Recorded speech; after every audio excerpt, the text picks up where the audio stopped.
오늘의 뉴스레터에 오신 것을 환영합니다. 아래는 주요 내용입니다. 1. 한국의 비밀무기 기술. 2. 폴란드 국방장관 방한. 3. 푸틴의 불안 뒤에 숨겨진 비밀. 안녕하세요. 폴란드 국방장관이 한국 첨단 무기에 충격받고 그 자리에서 대량 구매 확정 짓자 전 세계 발칵 뒤집힌 상황. 도전이자 기회이기도 한다. 그러나 단군 혈통으로 굳게 믿습니다. 지능과 기술과 함께 우리나라는 세계 1위 강국이 될 것입니다. 최대한 빨리 한국산 무기를 가져와야 한다. 우리가 원하는 모든 것은 한국에 다 있다. 폴란드 국방부 트위터에 최근 놀라운 소식이 전해졌습니다. 폴란드의 부어슈차크 국방장관이 지난달 30일 한국에 방문해 대량의 무기 수입 가능성을 언급한 것인데요. 단순한 언급에서 그치는 것이 아니라 한국의 3대 방산 메카로 불리는 하나디펜스, 현대로템, 한국항공우주산업 카이를 차례로 방문하여 공장을 둘러본 후 빠른 시일 내에 한국산 무기의 대량 구매가 이루어질 수 있도록 해야 한다며 목소리를 높였습니다. 현재 폴란드가 관심을 갖고 있는 무기는 크게 세 가지로 FA-50K9 자주포 그리고 K2 흑표전차입니다. 러시아의 침공을 받은 우크라이나와 국경을 맞댄 폴란드가 우크라이나의 자국전차, 자주포 장갑차, 전투기 등을 지원하면서 전력의 공백이 생기가 되자 가격과 성능 모두 우수한 한국제, 이른바 K무기 도입을 적극 추진하고 있는 것인데요. 현재까지 폴란드는 자국이 보유한 전차 400대 중 200대를 비롯해 최근에는 사용 중이던 미그-29 전투기까지 우크라이나에 지원한 것으로 드러났습니다. 우크라이나가 러시아에 의해 점령되게 된다면 그 다음은 폴란드라는 우려가 커지고 있기에 무기 지원도 아끼지 않고 있는데요. 이에 폴란드 국방부 장관은 한국의 방위사업청장과 방산업계 대표들을 만나 한국의 무기 생산 현장을 직접 방문하는 등 바쁜 행보를 이어갔습니다. 첫 일정은 경남 사천의 한국항공우주산업 카이 본사 방문이었습니다. 여기서 FA-50 경공격기를 유심히 살펴본 폴란드는 40여 대의 전투기를 구매할 수 있다는 의향을 밝혔는데요. 한편 공장에 방문한 폴란드 국방장관을 깜짝 놀라게 한 사건이 있었습니다. 국방장관의 방문에 맞춰 꼬리날개에 폴란드 국기를 새긴 FA-500i 대기 중에 있었던 것인데요. 부와슈차크는 FA-50은 꾸준한 성능 개량을 거쳐왔고 현재 세계 각국에서 실전 운용되는 것으로 알고 있다. 폴란드가 선택할 수 있는 가장 좋은 대안. 최근 언론 보도에 따르면 FA-50은 대대적인 성능 개량이 이루어질 것으로 보이는데요. 블록 단계의 개량을 통해 KF-21에 탑재되는 고성능 이사 레이더 탑재와 최첨단 항공전자 장비 설치, 중거리 공대공 미사일 운용 능력과 공중급유 능력 구요, 다양한 정밀 유도 무기 운용 능력 등이 추진되고 있습니다. 이 정도면 15톤급 4.5세대 전투기 중 최강이라는 스웨덴의 그리펜 그리펀 전투기에도 버금가는 능력인데요. 그리펜은 대당 700억 원이 넘지만 FA-50의 현재 판매가는 300억 원 수준으로 훨씬 뛰어난 가성비를 갖고 있습니다. 괜히 카이가 FA-50의 목표 판매 대수를 1000대라고 자신하는 것이 아니죠. 폴란드 국방장관은 당시 자리에서 FA-50 성능 개량 버전을 36개월 내 납품할 수 있냐는 질의서를 카이와 한국 정부에 보낸 것으로 알려졌습니다. 부와슈차크 장관은 이어 하나디펜스의 경남 창원 공장을 찾았는데요. K9 자주포와 각종 장갑차를 눈여겨봤습니다. 폴란드는 현재 자국이 운영 중인 크랩 자주포 18대를 우크라이나에 지원하였고 이에 무기 현대화의 일환으로 최근 하나디펜스가 개발한 K9A2 성능 개량 버전에 지대한 관심을 내비치고 있는데요. 하나디펜스가 공개한 K9 성능 개량 버전인 K9A2의 핵심 기술 고반응 화포 개발이 최근 이루어졌는데 이에 버튼만 누르면 포탄과 장약이 자동으로 포신에 장전돼 사격이 이루어집니다. 로봇의 손이 자주포의 포탑에 가지런히 세워진 채 정렬된 포탄을 집어 옮기면 자동으로 포신에 탑재되는데요. 장약 역시 거의 동시에 옮겨져 포탄에 이어 포신에 채워지는데 이로 인해 분당 발사 속도가 기존 6발에서 9발로 대폭 향상되었습니다. 현재 폴란드가 제1순위로 확보해야 할 무기는 단연 전차입니다. 이에 부와슈차크 장관은 창원의 현대로템 공장에 들러 K2 전차 생산 라인도 시작했는데요. 미국의 에이브럼스와 함께 우리 K2 전차 수백 대를 들이는 방안을 적극 검토하는 것으로 전해졌습니다.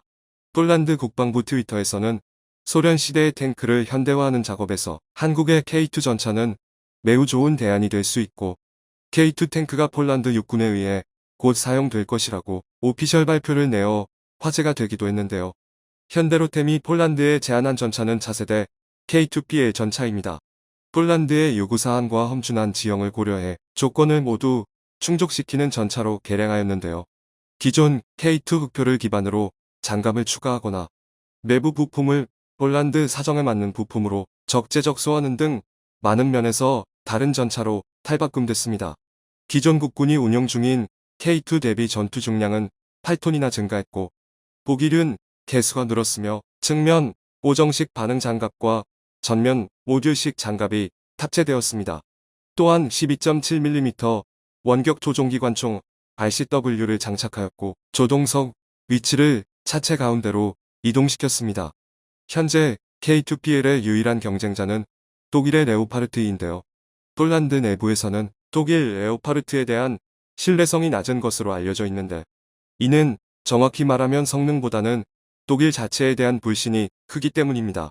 특히 최근 폴란드는 이례적으로 독일을 비판하는 기자회견을 가져 두 국가 관계에 찬바람이 불었는데요. 이는 폴란드군이 우크라이나에 옛 소련식 탱크 T-72를 보내면 독일이 폴란드에 대체 탱크를 보내 공백을 채워준다는 약속이었는데 독일이 이를 지키지 않은 것입니다. 안제이 두다 폴란드 대통령은 독일에 매우 실망했다며 공개적으로 비판하였는데요. 이에 방산업계에서 높은 신뢰도를 보유한 한국 기업들의 수주가 높게 점쳐지고 있는 상황입니다. 현재 폴란드는 중부 유럽에서 가장 강력한 군사 강국이 되겠다는 포부를 밝혔습니다. 이는 최근 발생한 일련의 사태들 때문인데요. 첫째로 수천 명의 이주자들이 폴란드 동부 국경을 습격하는 사건이 빈번하게 일어나고 있고, 둘째로 우크라이나에 대한 러시아의 새로운 공격에 현지에서 우려가 커지고 있는 것이 근본적인 원인입니다. 6월 3일자로 101패에 접어든 우크라이나 전쟁은 현재 8년 동안 쟁탈전을 벌여온 동부 돈바스의 루한스크주가 러시아군에 함락될 상황에 놓였습니다. 로이터 통신 등 주요 외신은 1일 러시아군이 루한스크주의 핵심 도시 세베로도네츠크 중심부까지 밀고 들어가 시 전체의 60%를 장악했다고 전했는데요. 러시아군이 이 도시를 손에 넣으면 인근 도시 리시찬스크를 벤 루한스크주 전체가 러시아의 통제 아래 들어갑니다. 여세를 몰아 리시찬스크마저 점령한다면 오랜 분쟁 지역인 루한스크주 전체를 장악했다는 매우 상징성이 큰 승리를 손에 넣게 되는데요. 이는 곧 국경을 맞닿고 있는 폴란드 안보에도 매우 치명적일 수 있다는 분석입니다. 러시아 주변국에는 어디나 다음은 우리다라는 우려가 존재하고 있는데요. 그 가운데에서도 폴란드는 자국이 러시아가 노리는 궁극적인 목표라고 생각하고 있습니다. 이에 코르초바에서 서북쪽으로 약 29km 떨어진 폴란드의 도시 야로스와프에는 많은 사람들이 러시아의 위협에 대비해 고향을 떠나는 사태가 벌어지고 있는데요. 러시아군이 폴란드를 침공한다면 첫 공략 대상이 될 것으로 예측되는 도시이기 때문입니다. 푸틴의 가장 큰 눈의 가시는 폴란드에 설치될 미군 미사일 기지. 올해 가동 예정인 이 미사일 기지는 러시아 수도 모스크바에서 불과 1300여 킬로미터 떨어져 있다. 폴란드 언론은 미사일 기지는 서방과 러시아 서로 양보할 수 없는 레드라인이라고 전하면서 두 국가의 군사적 긴장감이 고조될 것을 예측하였습니다. 이런 상황 속에서 폴란드는 한국산 무기 도입에 매우 적극적이며 최대한 빠른 시일 내에 이루어지기를 바란다는 뜻을 수차례 밝혔는데요.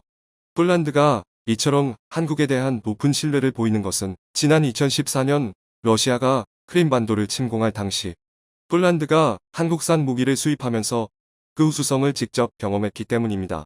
당시 폴란드는 하마터면 사형불가 처분을 받고 창고에 방치해야 할 자국산 자주포를 한국 방산 기업과의 협력으로 생명연장을 시키는 기적을 맛봤습니다. 폴란드는 1999년 나토에 가입한 이후 노후화된 소련제 자주포를 대체하고자 나토의 표준 곡사포 규격인 155mm 구경의 자주포 도입 사업을 시작하였습니다. 폴란드 국방부는 해외에서 자주포 완제품의 라이센스 생산권을 구매하기보다는 포탑과 호신만을 구입하기 원했고, 이를 자국 제업 NG 자체에 결합하고자 하였는데요. 그렇게 선정된 포탑은 영국제 AS9000이었고, 여기에 폴란드제 전자장비를 채워 넣는 개량을 실시한 이후 웜NG 자체에 결합하여 아즈크랩이라는 자주포를 제작하였습니다. 그런데 여기서 문제가 터진 것입니다. 해당 차체로는 155mm 52구 경장 포탑의 강한 반동을 견디기 어려웠고, 발사 시 충격으로 차체에 균열이 발생하는 등 고장이 빈번했던 것인데요. 폴란드 국방부는 웜NG 자체 제작업체인 부마르와벤드, 부마 테버티사에게 문제를 해결할 것을 지시했으나 포탑 시스템 개발사인 게시스템즈와의 협력에도 불구하고 결국 안정성 문제를 고치지 못했습니다. 이는 자주포 몇 대의 폐기 처분으로 끝나는 것이 아니라 폴란드가 추진했던 자주포 도입 사업 자체가 무산될 수 있는 위기였죠. 결국 폴란드 국방부는 더욱 튼튼한 차체를 다방면으로 알아보기 시작했고, 이에 하나로부터 K9 자주포의 차체를 도입하기로 결정 내렸습니다. 도입 대수는 120대 포탑을 제외하고 대당 28억 원에 수출되었죠. 그리고 차체 교체는 성공적으로 이루어져서 결국 반동을 잡아냈습니다. 영상을 보면 사격 시 반동으로 인한 출렁임 차이가 눈에 띄게 많이 줄어든 것을 알 수 있는데요. 기존엔 가장 기본인 정면 사격에서조차 사격할 때마다 반동을 잡지 못했는데, 차체 교체 후에는 360도 어느 방향으로 사격을 하든 안정적으로 반동을 감소시키는 것을 볼 수 있었습니다. 또한 당시 하나는 폴란드의 다양한 노하우를 전수해 주었고, 철저한 사후 관리를 통해 폴란드 국방부에 큰 신뢰를 쌓았습니다. 이러한 그동안의 노력의 결과로 폴란드는 자주포에서부터 전차 전투기까지 모두 한국산으로 구입을 추진 중인데요. 이번 폴란드의 K무기 구입은 가격 경쟁력과 AS 관리 측면뿐만 아니라 성능에 대한 만족감이 높았기 때문 2014년 겨울 하나디펜스는 노르웨이에 K9을 수출하기 위해 미국, 독일, 프랑스 등과 경합을 벌였는데요. 모두들 하나같이 세계 최정 상급 무기 생산국들이었죠. 결국 최종 후보에 한국의 K9과 독일 PZ의 H2000 자주포가 마지막으로 남았는데, 눈이 쌓인 노르웨이 산악에서 기동사격 테스트 당시 PZ의 H2000은 엔진의 과부하가 걸려 작동이 멈추는 사태가 벌어졌습니다. 유럽의 평지에 맞춰 개발한 PZ의 H2000은 눈이 쌓여 미끄러운 노르웨이의 가파른 산악에서 도무지 맥을 추지 못했는데요. 급기야 독일은 예비로 가져간 PZ의 H2000 자주포를 투입했지만 또 고장났습니다. 반면 K9는 보란 듯 모든 성능 시험에 통과했고, 이는 유럽 국가들의 한국 무기 도입에 지대한 영향을 끼친 사건이 되었죠. 넷상에는 이런 말이 있습니다. 강원도 철원의 겨울과 전라도 장성의 여름을 다 견디고 국토의 70%가 척박한 산악지형인 한국에서 수십 년간 운용되었으니 전 세계 어디다 내놔도 문제없이 작동한다. 이 말이 농담만은 아닌 게 미 해병대 로버트 넬러 전 사령관은 한반도의 척박하고 변덕스러운 기후가 해병대 훈련으로선 안성맞춤이라고 언급한 적이 있기도 합니다. 한국에서 살아남는 것만으로도 정상급 능력을 갖추게 된다는 것이죠. 오늘의 한 줄평, 한국에서 통하면 세계에서 통한다. 우크라이나와 국경을 맞대고 있는 폴란드는 실질적인 위협을 느끼고 있고, 불과 15km 떨어져 있는 곳에 미사일 공습이 있을 때마다 폴란드 시민들은 불안에 떨어야만 했습니다. 이 때문에 바로 옆에서 발생하고 있는 전쟁을 남일처럼 볼 수 없는 폴란드입니다. 결국 이번 폴란드 국방부 장관의 한국 방문은 전적으로 국방력 강화에 초점을 맞추고 있었다고 보아도 무방한데요. 시청해주셔서 감사합니다.